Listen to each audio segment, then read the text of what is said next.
Domestic violence is a situation that is extremely hard to get out of for multiple reasons. Trauma bonds are insanely strong. The best way to avoid an abusive relationship is to know the warning signs early. Here are 15 warning signs that your partner is or may become abusive. The first one is love bombing. The ironic thing that so many men comment is choose better men. Many abusers have perfected the art of coming off as a good guy, as a gentleman. They're the ultimate manipulators. They wine and dine you. They tell you everything you want to hear, that you are meant for them and no one has ever made them feel this way. They make you believe they're your soulmate. Abusers don't come out swinging. They'll tell them they'll love them faster than normal. They'll want to move in faster than normal. They'll want to get married faster than normal. They want this person absolutely hooked so that when they start abusing them, the person will forgive them. Because this isn't who they are. Because they know the man that he can be. They'll end up believing the abuser when they blame it on them. Because the abuser was so great before, and so it must be their fault because they weren't like this before. But it is and was never your fault. That's who that person is at the core. This is hard because some people genuinely do fall in love really fast, and there are some amazing stories out there. So the most important thing is to pay attention to how he treats you after he's landed you. This will differentiate between love and manipulation, which brings us to point 2. Abuse is progressive, so this will happen slowly. They'll make small comments, put downs, start judging everything you do, and criticize you. They might even say these things jokingly, but they mean it. Number 3, are they abnormally jealous? Does he think that you're flirting with every guy you talk to? Does he accuse you of cheating out of nowhere? 4, are they controlling?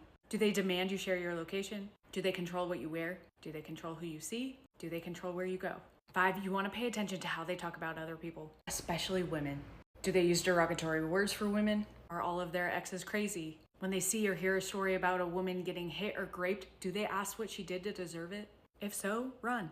6, pay attention to how he talks about you in front of other people. Does he put you down jokingly? Or does he tell people things that you asked him not to share? 7, does he support your accomplishments? Does he celebrate them or does he belittle them? It sounds trivial, but it's important. 8, do they respect your no or do they guilt you into things you don't want to do? This counts in the bedroom as well. 9, are they quick to anger? Do they pick random fights and blame them on you? Tell you that you just drive them crazy? 10, do they use intimidation? Do they throw, punch, or destroy things when they're mad? Do they drive recklessly during a fight to scare you? Do they block doors or exits to prevent you from leaving? Remember, they will hit things around you before they hit you. Don't let someone gaslight you into believing that that's not abuse because they didn't actually hit you, they just hit the wall. It's abuse. 11, pay attention to how they talk about your friends and family. Abusers want to cut off their victim support system. This starts with family and friends. If they don't like your family and friends, constantly complain about them and forbid you from seeing them. It's a red flag. Many abusers will even make up lies about family and friends to drive that wedge. 12, a lot of abusers will try and make you financially dependent on them, cutting off access to funds, take away your credit cards, or making you quit your job, even if you don't want to, so you have to rely on him. 13, if you feel like you're always walking on eggshells around them, that is a huge red flag. 14, do they gaslight you? Abusers will use gaslighting to sow self-doubt and confusion in their victims. They distort reality to force their victims to question their own judgment and intuition. And lastly, number 15, a past history of violence. If he has a record of domestic violence or restraining or protective orders out against him, run. He'll try and gaslight you by just saying his exes were crazy. And maybe 1% of the time that's true, but 99% of the time it's not, and it's just manipulation. If any of these resonate with you, please reach out to a loved one.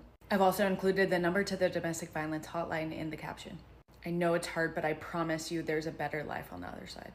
You will find someone who treats you right. And you deserve that. Everyone deserves that.